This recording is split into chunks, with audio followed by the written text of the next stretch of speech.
No, I never believed much in ghosts, said the doctor, but I was always rather afraid of them. Have you ever seen one? Asked one of the other men. The doctor took his cigar out of his mouth and contemplated the ash for a moment or two before replying.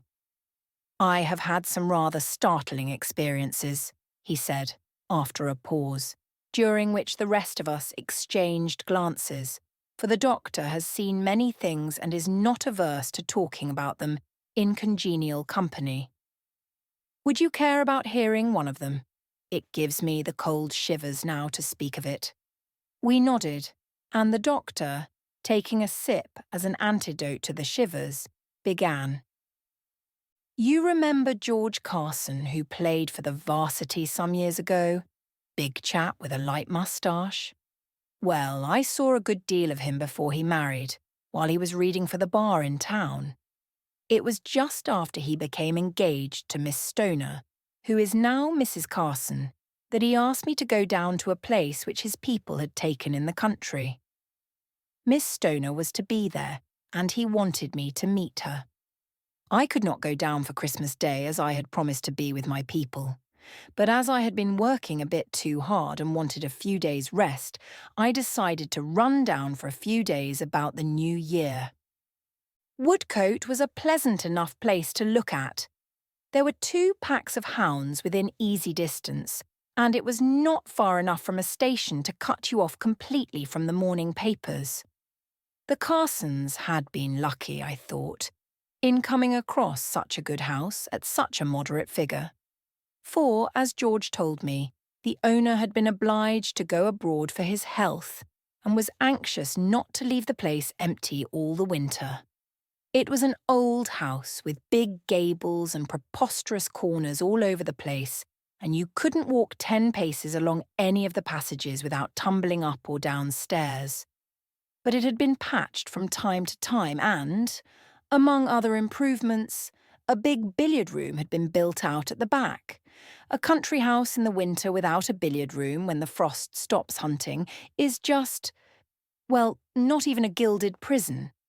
The party was a small one. Besides George and his father and mother, there were only a couple of Mrs. Carson who, being somewhere in the early teens, didn't count, and Miss Stoner who, of course, counted a good deal, and, lastly, myself. Miss Stoner ought to have been happy, for George Carson, besides being an excellent fellow all around, was by no means a bad match, being an only son with considerable expectations. But somehow or other, she did not strike me as looking either very well or very happy. She gave me the impression of having something on her mind, which made her alternately nervous and listless. George, I fancied, noticed it and was puzzled by it, for I caught him several times watching her with an anxious and inquiring look.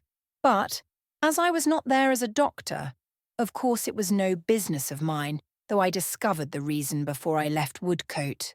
The second night after my arrival, we had been playing, I remember, a family pool. The rest had gone upstairs to bed. George and I adjourned to a sort of study, which he had arranged upstairs, for a final smoke and a chat before turning in. The study was next to his bedroom and parted off from it by curtains. As we were settling down, I missed my pipe and remembered that I had laid it down in the billiard room. On principle, I never smoke another man's pipe, so I lit a candle, the house being in darkness, and started away in search of my own. The house looked awfully weird by the flickering light of a solitary candle, and the stairs creaked in a particularly gruesome way behind me, just for all the world as though someone were following at my heels. I found my pipe where I had expected in the billiard room, and came back in perhaps a little more hurry than was absolutely necessary, which perhaps explains why I stumbled in the uncertain light over a couple of unforeseen stairs and dropped my candle. Of course it went out, but after a little groping I found it. Having no matches with me, I was obliged to feel my way along the banisters, for it was so dark that I could not see my hand in front of me. And as I slowly advanced, Sliding my hand along the broad balustrade at my side, it suddenly slid over something cold and clammy, which was not balustrade at all. For stopping dead and closing my fingers round it for an instant, I felt that I was holding another hand, a skinny, bony hand which writhed itself slowly from my grasp. And, though I could hear nothing and see nothing, I was yet conscious that something was brushing past me and going up the stairs. "Hi, what's that? Who are you?" I called. There was no answer. I admit that I was in a regular funk. One, I must have shown it in my face. "What's the matter?" asked George as I blundered into his study. "Oh, nothing," I answered. "Dropped my candle and lost the way." "But who were you talking to?" "I was only swearing at the candle," I replied. "Oh, I thought perhaps you had seen—" "Somebody," replied George. Somehow I did not like to tell him the truth, for fear he would laugh at my nervousness. But I determined to keep an eye on my liver and take a couple of weeks' complete rest. That night I woke up several times with the feeling of that confounded hand under my own, a clammy hand which writhed as my fingers closed upon it. The next morning after breakfast, I was in the billiard room practicing strokes while Carson was over at the stables. Presently the door opened and Miss Stoner looked in. "Come in," I said. "George will be back from the stables in a few minutes. Meanwhile, we can have 50 up." "I wanted to speak to you," she said. She was looking very tired and ill, and I began to think I should not have an uninterrupted holiday after all. "Do you believe in ghosts?" she asked, having closed the door and come up to the table, where she stood leaning with both her hands upon it. "No," I replied, missing an easy carom, as I remembered my experience of last night. "But I believe in fancy." "And supposing then that a person fancied he saw things, is there any remedy?" "What do you mean, Miss Stoner?" I replied, looking at her in some surprise. "Do you mean that you fancy—" I stopped, for Miss Stoner turned away, sat down on one of the easy chairs by the wall and burst into tears. "Oh, please help me," she sobbed. "I believe I am going mad." I laid down my cue and went over to her. "Look here, Miss Stoner," I said, taking her hand, which was hot and feverish. "I am a doctor and a friend of George. Now tell me all about it, and I'll do my best to set it right." She was in a more or less hysterical condition, and her words were freely punctuated by sobs. But gradually I managed to elicit from her that nearly every night since she came to Woodcote she had been awakened in some mysterious way, and had seen a horrible face looking at her from over the top of a screen which stood by the door of her bedroom. As soon as she moved, the face disappeared, which convinced her that the apparition existed only in her imagination. That seemed to distress her even more than if she had believed it to be a genuine ghost, for she thought her brain was giving way. I told her that she was only suffering from a very common symptom of nervous disorder, as indeed it was, and promised to send a groom into the village to get a prescription made up for her. And, having made me promise to breathe no word to anyone on the subject, more especially to George, she went away relieved. Nevertheless, I was not quite certain that I had made a correct diagnosis of the case. You see, I had been rather upset myself, not many hours before. George was longer than I expected at the stable, and I was just going to find him when at the door I met Mrs. Carson. "Can you spare me one moment?" she said, as I held open the door for her. "I wanted to find you alone." "Certainly, Mrs. Carson, with pleasure. An hour if you wish," I replied. "It is so convenient, you know, to have a doctor in the house," she said with a nervous laugh. "Now I want you to prescribe me a sleeping draught. My nerves are rather out of order and I don't sleep as I should." "Ah," I said. Do you see faces and such like things when you wake? How do you know? She asked quickly. Oh, I inferred from the other symptoms. We doctors have to observe all kinds of little things. Well, of course I know it is only fancy, but it is just as bad as if it were real. I assure you it is making me quite ill. And I didn't like to mention it to Mr. Carson or to George. They would think I was losing my head. I gave Mrs. Carson the same prescription as I had written for Miss Stoner, though by that time the conviction had grown upon me that there was something wrong which could not be cured by medicine. However, I decided to say nothing to George about the matter at present, for I could hardly utilise the confidence which had been placed in me by Miss Stoner and Mrs. Carson. And my own experience of the night before would scarcely have appeared convincing to him.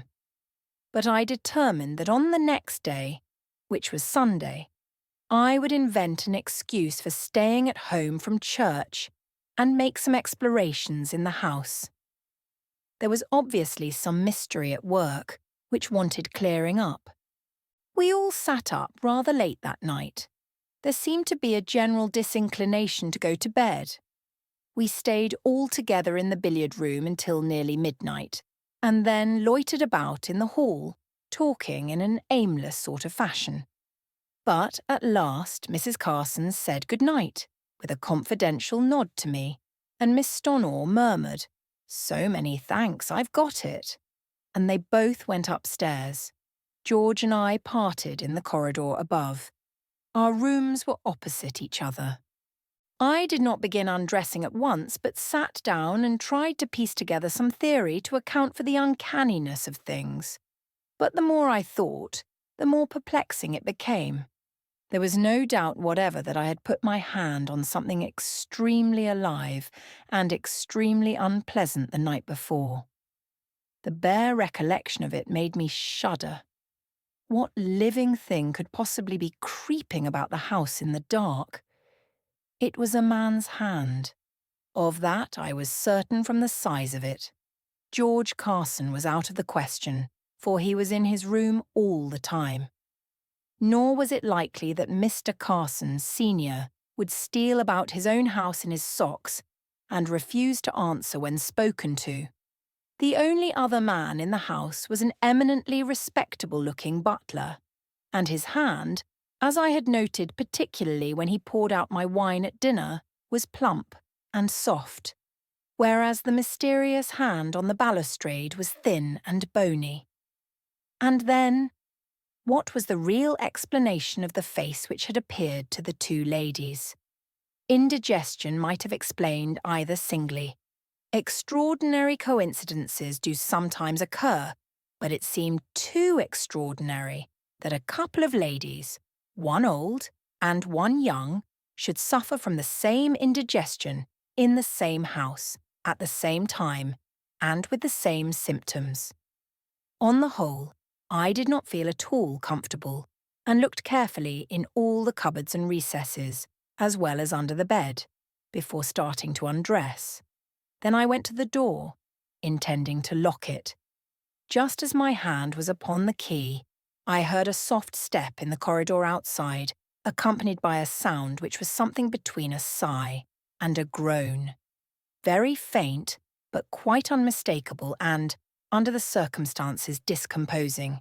It might, of course, be George. Anyhow, I decided to look and see. I turned the handle gently and opened the door. There was nothing to be seen in the corridor, but on the opposite side I could see a door open, and George's head peeping round the corner. "Hello?" he said. "Hello," I replied. "Was that you walking up the passage?" he asked. "No," I answered. "I thought it might be you."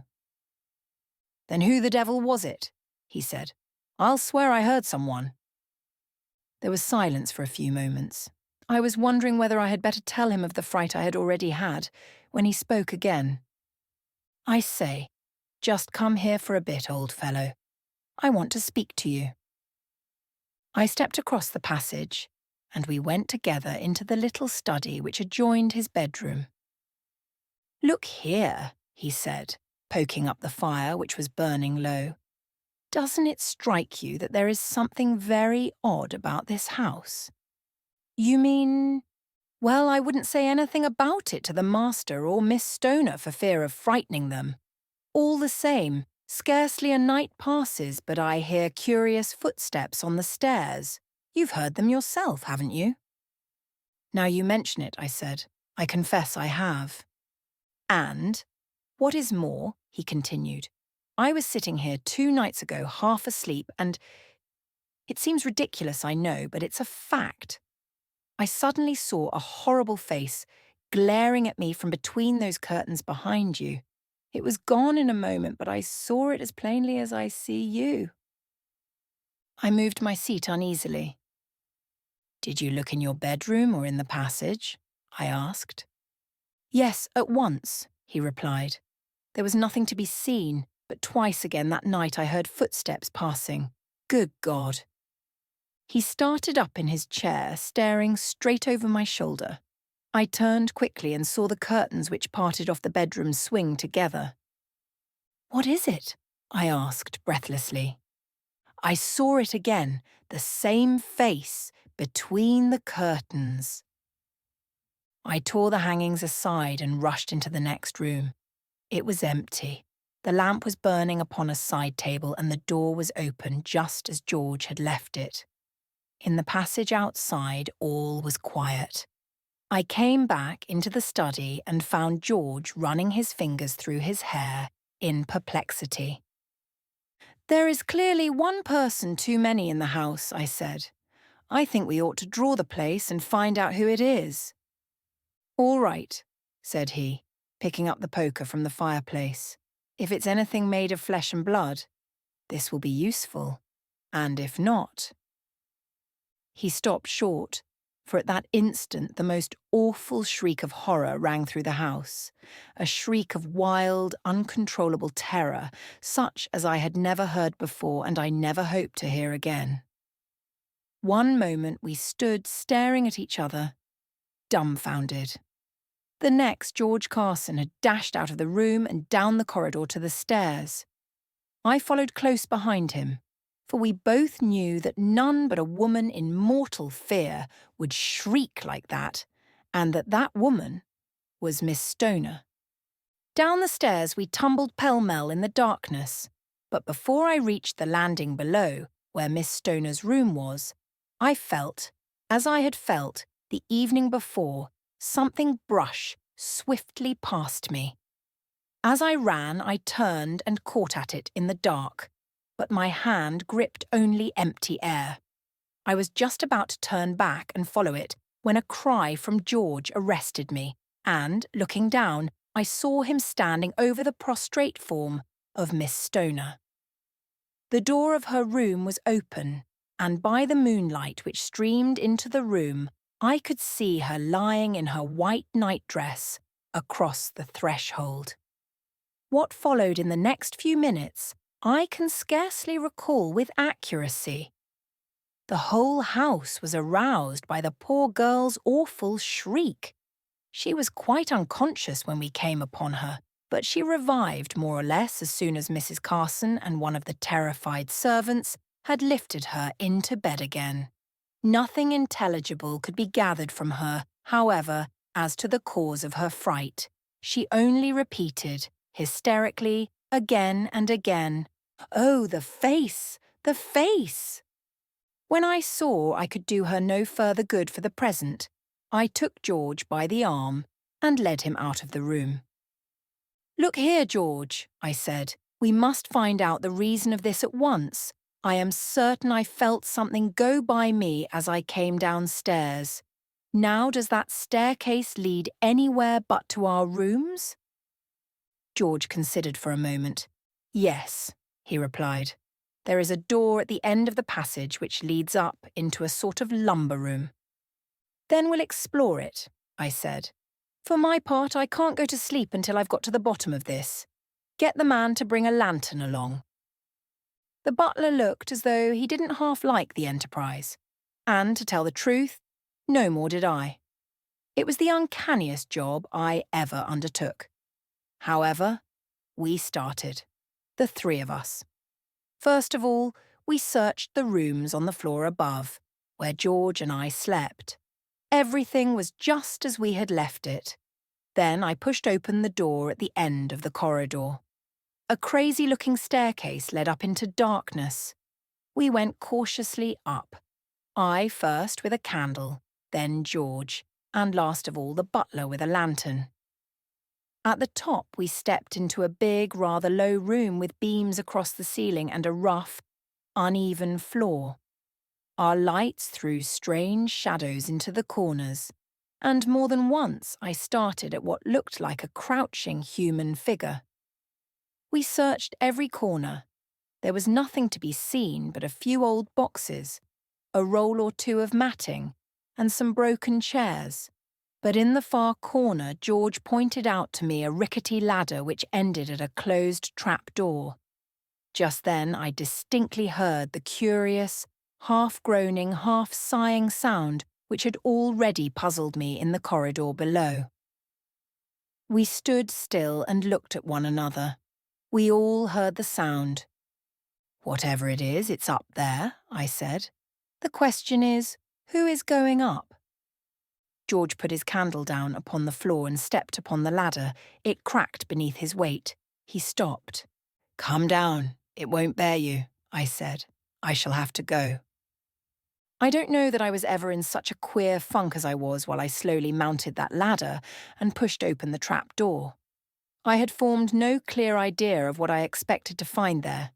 Certainly I was not prepared for what happened, for no sooner was the trapdoor fully open than there literally fell upon me from the darkness above a thing in human shape which kicked and spat and tore at me as I stood clinging to the ladder.